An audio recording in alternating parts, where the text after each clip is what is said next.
You've wondered it before, haven't you? Why the same kind of person keeps showing up in your life, different face, same energy. You meet someone new and somehow the story feels familiar. The rhythm, the chemistry, the ending. You promise yourself it'll be different this time, but the pattern repeats with eerie precision. Jung had a name for this: synchronicity. A mysterious alignment between inner and outer worlds, a bridge between psyche and circumstance. He believed that life mirrors the contents of your unconscious until you become aware of them. In other words, what you don't resolve within you will keep meeting without. He saw it first in his patients. People haunted by recurring events, drawn to the same kind of partners, trapped in cycles that seem to choose them. To Jung, this wasn't coincidence. It was communication, the psyche speaking through pattern. Imagine your life as a dream your soul is having in real time. Every encounter is a symbol, every repetition a message. When the same archetype keeps appearing in different bodies, it means the lesson hasn't been integrated. The world is showing you yourself again and again until you recognize the mirror. You attract not what you want, but what you are unconscious of. The kind of love you crave reveals what you still believe about love. The kind of betrayal you fear exposes where you've betrayed yourself. Synchronicity doesn't punish, it educates. Jung called it meaningful coincidence, a moment where inner state and outer event synchronize with surgical precision. You think of someone you haven't spoken to in years, and they text you. You start contemplating change, and the universe rearranges itself to test your readiness. For Jung, these weren't random accidents. They were psychological inevitabilities. He wrote, "The meeting of two personalities is like the contact of two chemical substances. If there is any reaction, both are transformed. That's why certain people feel like destiny. They are catalysts, not companions. They arrive not to complete you, but to awaken what you refuse to see. Perhaps every person who unsettles you is carrying a fragment of your unintegrated self. The controlling lover exposes where you gave up control. The cold friend mirrors your hidden detachment. The unavailable partner reflects the part of you still afraid to be reached. It's not cruelty, it's choreography. The psyche orchestrates encounters that mirror its unfinished work. Jung saw this law in his own life. During his split with Freud, he realized that every external rupture echoed an inner one. Freud represented his intellect. Breaking away meant confronting his own shadow of authority. After the separation, Jung was flooded by synchronicities, symbols, visions, dreams, as if the unconscious were rushing in through the hole the friendship left behind. It was then he began to understand that events are not isolated. They are constellations of meaning. Think about it. How many times have you said, "I knew this would happen," and it did not because you predicted it, but because a deeper part of you recognized its inevitability? That's the unconscious guiding perception, bending probability to complete its own sentence. Synchronicity always begins with inner tension. The stronger the conflict between what you know and what you ignore, the more reality bends to dramatize it. That's why life feels cyclical until it becomes conscious. Patterns repeat until they're recognized. Then they dissolve.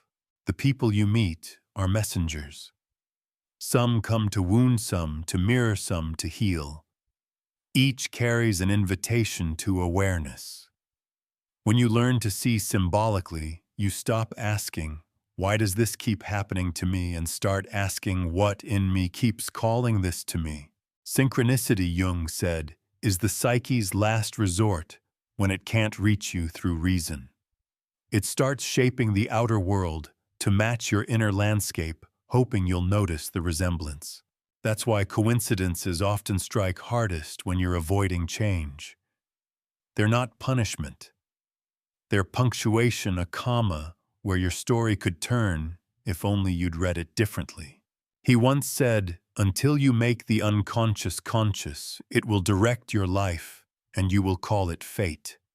That's the essence of this law. The universe repeats what your awareness rejects. Every pattern is a prophecy waiting to be rewritten. So when you ask, "Why do I keep meeting the same kind of people?" understand that it's not randomness, it's resonance. Each encounter hums with the same frequency as your unhealed belief. And until you change the vibration, you'll keep attracting the echo. The moment you accept the mirror instead of resenting it, synchronicity shifts. You stop replaying pain and start co-authoring meaning. You realize that life was never testing you, it was teaching you to see. There's a quiet revolution that begins the day you stop chasing new faces and start decoding familiar lessons. You begin to notice the hidden intelligence behind coincidence. The right book at the right time. The stranger who says the sentence you needed to hear. The breakup that arrives like a storm but clears the air. It's all dialogue. The unconscious speaking in events because words are too small for what it's trying to say. To Jung, this was sacred language. He wrote that the psyche and the cosmos are two sides of the same coin. When you tune to one, the other responds. Synchronicity is that moment of alignment, the whisper that says everything is connected and you are part of the pattern. You begin to understand that love and loss, chance and choice aren't opposites. They're instruments in the same symphony. Each note perfectly timed to awaken something sleeping inside you. When awareness grows deep enough, even the heartbreaks start to sound like guidance. And the people who once felt like mistakes reveal themselves as mirrors of evolution. Because the universe isn't sending you repeats to torment you. It's sending you rehearsals until you finally perform the truth. You start to notice the repetition, not just in people, but in places, moods, and moments. The same type of argument. The same timing of loss. The same dream disguised in different faces. It's as if life keeps pressing the same bruise, whispering, "Wake up. This still hurts because it's still yours." Jung said that what you repress doesn't disappear. It organizes your destiny. Everything unresolved within you arranges itself into external events like magnets pulling matter into form. Your unconscious doesn't speak in logic. It speaks in circumstance. That's why you keep crossing paths with echoes of your own psyche. The ex who abandoned you mirrors the parent who did the same. The boss who belittles you carries the voice you never silenced inside your own head. The friend who betrays you repeats a lesson about trust you still haven't rewritten. Life is not mocking you, it's mirroring you. Every relationship is a rehearsal for reconciliation with yourself. You are not cursed to repeat. You are called to remember. Synchronicity, Jung explained, is how meaning reveals itself when the ego refuses to listen. Coincidence is the camouflage truth wears until you're ready to see.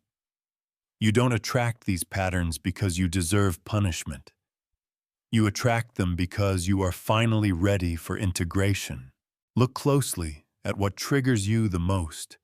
That's where your consciousness is trying to expand. When someone provokes a violent emotion in you, it's rarely about them. It's the psyche demanding your attention using another person as a stage. The moment you withdraw projection, when you stop saying they always, and start asking, why do I need this story? You reclaim power. Because until you do, your shadow will keep hiring actors to play the same role in different costumes. The universe is efficient. It doesn't waste characters.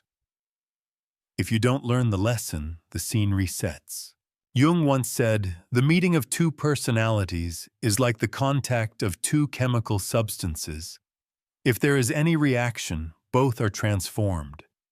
But transformation only occurs when you stay conscious through the reaction. If you numb it, you repeat it. If you face it, you evolve. You can test this. Think of the person who hurt you most deeply. Then ask, what archetype were they playing for me? The savior, the judge, the victim, the tyrant. Now ask, what did that archetype awaken in me? The answer is the real relationship, the one between your conscious and unconscious selves. The human form was just the delivery system. That's the secret Jung discovered. We meet our own psyche first, through others, and only later through ourselves. It's humbling to realize how much of life is reflection. You start to see that no one really betrays you. They reveal where you betray yourself. No one really rejects you. They reflect the rejection you still carry. And no one can truly love you more than you've learned to love your own depths. This awareness can feel cruel at first. Because once you see the pattern, you can't unsee it. You realize how many of your choices were repetitions of old pain. But Jung would remind you, seeing clearly is the beginning of freedom. The unconscious doesn't need perfection. It needs participation. He often told patients that the goal of therapy was not to remove suffering, but to give it meaning. Meaning transforms repetition into evolution. When you understand why something keeps happening, it no longer needs to.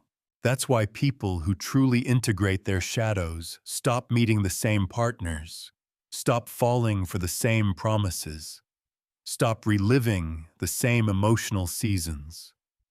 Because once consciousness expands, the universe no longer has to shout to be heard. Jung called this individuation, the lifelong process of becoming whole. It's not self-improvement. It's self-remembering. It's the moment you realize every person you've ever met was an emissary of your own soul, bringing you back the pieces you'd lost.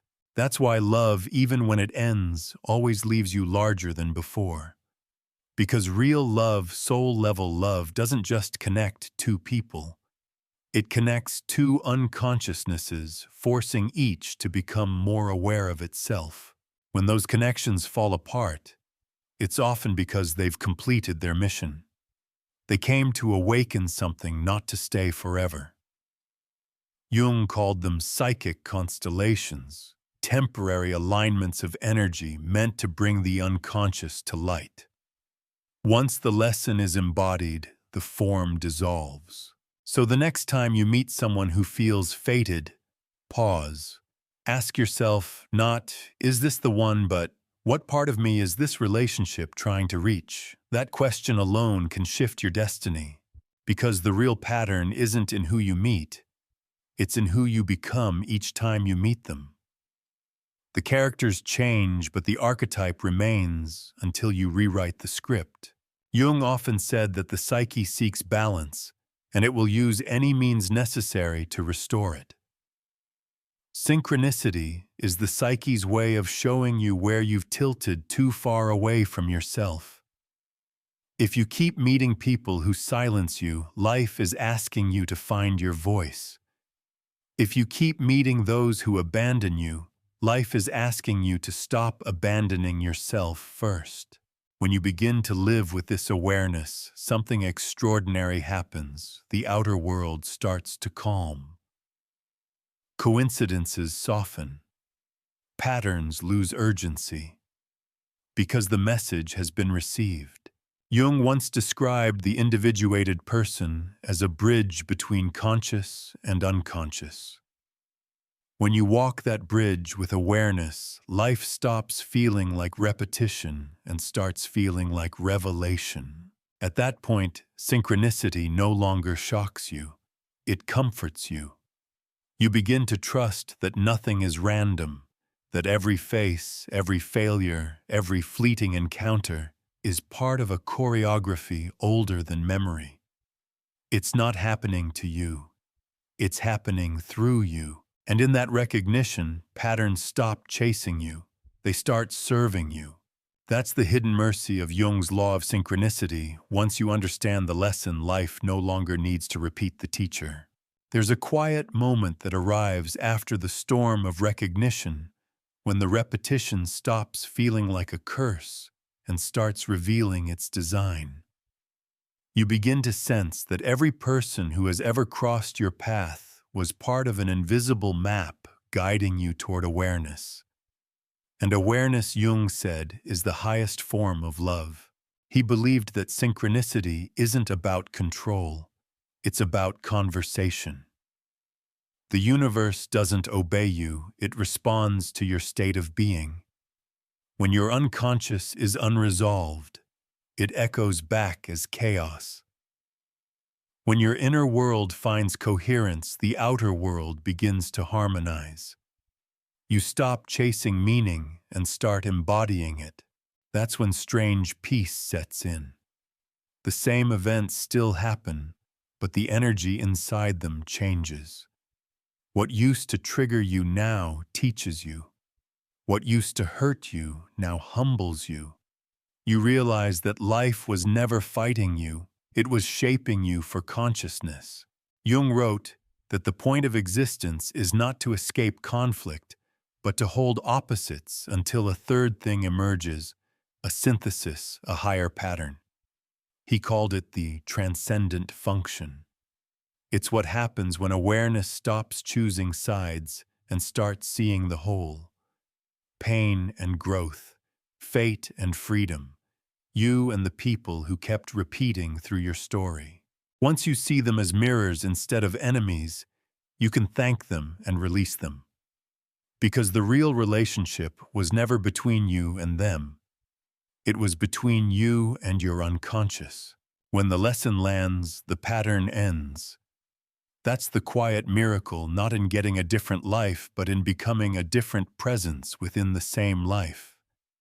Then, new kinds of people appear, new forms of synchronicity, ones that reflect the integration instead of the wound. The same law that once hurt you now begins to heal you, because synchronicity doesn't disappear when you awaken. It transforms. It becomes guidance instead of repetition. It becomes grace. You'll start to notice that when you act from truth doors open, that logic can't explain. When you listen to intuition instead of fear, the right circumstances seem to arrive uninvited. When you finally forgive, a chance meeting leads to reconciliation you thought was impossible. That's not magic. That's alignment. Jung said, "The world will ask you who you are, and if you don't know, the world will tell you." For most people, life tells the story through repetition. But once you know who you are, life no longer needs to repeat itself. It begins to collaborate with you. At that stage, synchronicity feels less like destiny and more like dialogue, a living exchange between the conscious and the unconscious, between the soul and the structure of reality. You stop praying for signs because every moment becomes one. That's why Jung saw synchronicity as proof that psyche and matter are not separate. Your thoughts, emotions, and choices ripple outward into the fabric of the world, and the world ripples back. Every coincidence is a correspondence. Every meeting a mirror of a moment inside you. When you live with this awareness, fate no longer feels external. It becomes a reflection of participation. You are co-creating your own myth. And so the question changes. It's no longer, Why do I keep meeting the same kind of people, but what pattern of consciousness am I ready to transcend? Because the outer characters only persist until the inner script evolves. This is why Jung urged his patients to write Paint Dream to give form to what they discovered.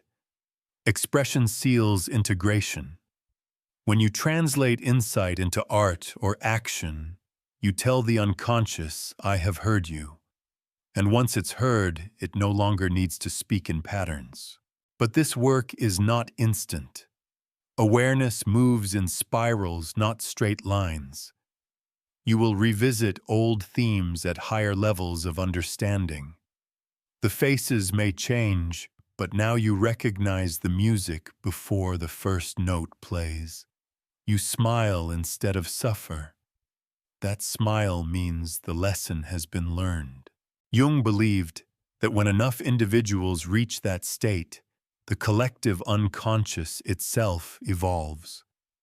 Because the world is built from human psyches, when one person integrates their shadow, the species becomes slightly less unconscious. You are part of that evolution. It's why your awareness feels heavy. You're carrying the next step for all of us. And every time you break a pattern in your personal life, you're dissolving it in the collective.